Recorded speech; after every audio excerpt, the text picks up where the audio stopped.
पप्पू यादव कहते हैं कि मुंबई आ रहा हूं, सबकी औकात बताएंगे।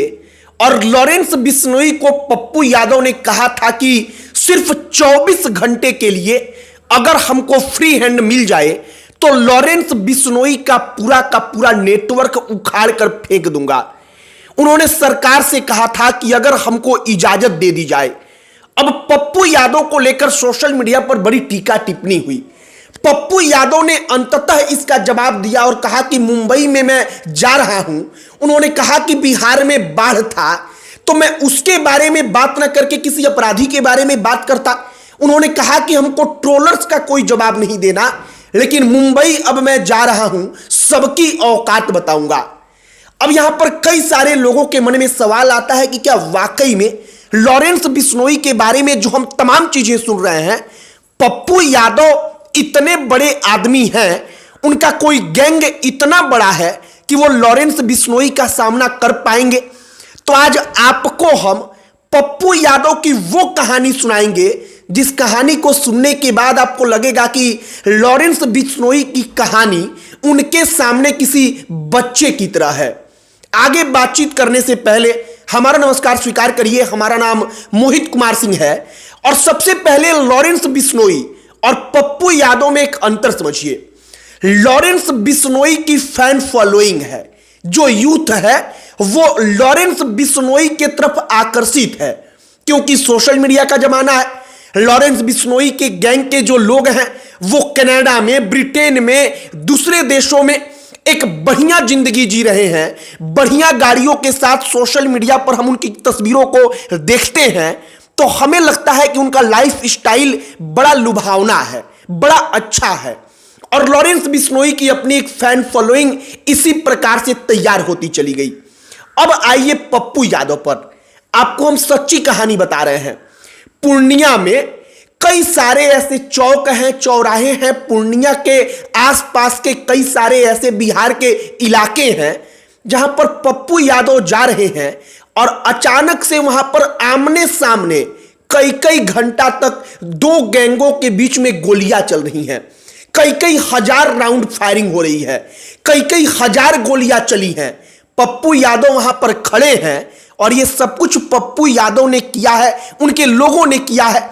और केवल उन्होंने नहीं किया बल्कि उस वक्त की जो पूरी की पूरी स्थिति थी कि दूसरे पक्ष से भी ऐसा होता था तो इधर का पक्ष भी अपने बचाव में या उससे अपने लोगों को बचाने के लिए ऐसा करता था। तो पप्पू यादव के बारे में जो लोग नहीं जानते वो लोग जान ले कि एक वक्त था जब बिहार में उसी प्रकार के लोगों का बोलबाला था तो पप्पू यादव के सामने बड़े बड़े लोगों की पैंट उतर जाती थी। मतलब कि पप्पू यादव कोई ऐरा गैरा सड़क चलते हुए आदमी नहीं है। हम मानते हैं कि लॉरेंस बिश्नोई की आज की तारीख में बड़ी पकड़ है। लॉरेंस बिश्नोई एक बड़े चेहरे के रूप में आज की तारीख में भारत में और पूरे के पूरे दुनिया में जाने जाते हैं। क्यों? अंडरवर्ल्ड की दुनिया में आप कहिए। लेकिन पप्पू यादव के बारे में एक एक कहानियां हैं जिनको सुनकर आपको लगेगा कि हां भाई, पप्पू यादव का भी एक जमाना था। आप लोगों में से शायद कुछ लोग पुरुलिया कांड के बारे में जानते हो, ना जानते हो तो 4 लाइन में हम बताते हैं। हुआ क्या था कि पश्चिम बंगाल में एक जिला है पुरुलिया, वहां पर हवाई जहाज से गांवों के ऊपर हथियार गिरने लगा, बंदूकें गिरने लगी। अब पप्पू यादव के ऊपर इसके बारे में आरोप लगाया जाता है। कहने वाले कहते हैं केवल आरोप, कोई सिद्ध नहीं हुआ है। हम भी एक कहने वाली जो कहानी है वो बता रहे हैं। कहा जाता है कि वो हथियार पूर्णिया में गिराना था, गलती से पुरुलिया हो गया और जहाज से पप्पू यादव ने हथियार मंगवाया था। तो आप पप्पू यादव की पकड़ का अंदाजा लगा सकते हैं। मतलब ये कहने वाली एक कहानी है, कोई प्रूफ नहीं हो पाया, किसी प्रकार का इसके बारे में अदालत के अंदर कोई साक्ष्य नहीं है। फिलहाल ऐसी अनेकों कहानियां हैं, कई सारी कहानियां हैं, कई सारी ऐसी चीजें हैं कि कोई विधायक है और विधायक को पप्पू यादव ने खत्म करवा दिया। ये तमाम आरोप हैं। पप्पू यादव के बारे में एक बार आप गूगल पर जाएंगे और सर्च करेंगे, पप्पू यादव के नेटवर्क को समझने का प्रयास करेंगे तो आपको पता चलेगा कि बिहार में, नेपाल में जो पप्पू यादव का नेटवर्क था, उस नेटवर्क की बराबरी कोई दूसरा डॉन उस वक्त पर नहीं कर सकता था। पप्पू यादव राजनीति में आए, निर्दलीय कई कई बार सांसद बने, जो अपने आप में बहुत बड़ी बात है। और इस बार भी पप्पू यादव निर्दलीय सांसद हैं, जो अपने आप में ऐतिहासिक है, क्योंकि इतनी दफा कोई नेता लगातार छोड़िए, पप्पू यादव भी लगातार नहीं बने, लेकिन कोई इतनी बार निर्दलीय सांसद नहीं बनता। अब पप्पू यादव और लॉरेंस बिश्नोई, इन दोनों लोगों का मामला समझिए।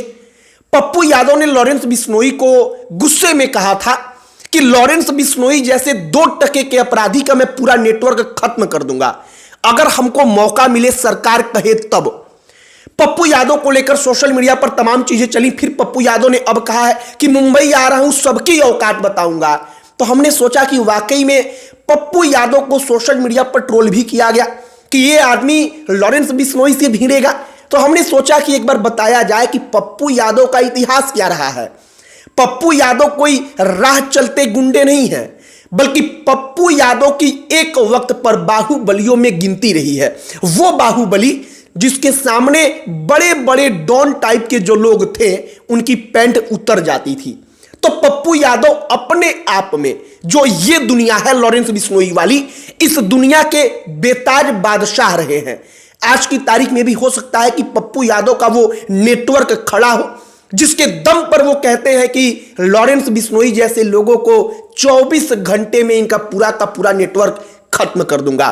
फिलहाल आगे क्या होगा वो तो वक्त बताएगा, लेकिन पप्पू यादव का रोता हुआ वीडियो कि लॉरेंस बिश्नोई के डर से वो रो रहे हैं, ये सब नकली था, उस पर विश्वास मत करिएगा। पप्पू यादव के बारे में हमने आपको बताया। हमारी बातों पर डाउट हो तो एक बार गूगल पर जाकर पप्पू यादव का इतिहास केवल इतना लिखकर सर्च करिए, आपको सब कुछ मिलेगा। आपकी क्या इस पर राय है, कमेंट बॉक्स में लिखकर बताइएगा। अंत में हमारा परिचय, हमारा नाम मोहित कुमार सिंह है। बहुत बहुत धन्यवाद।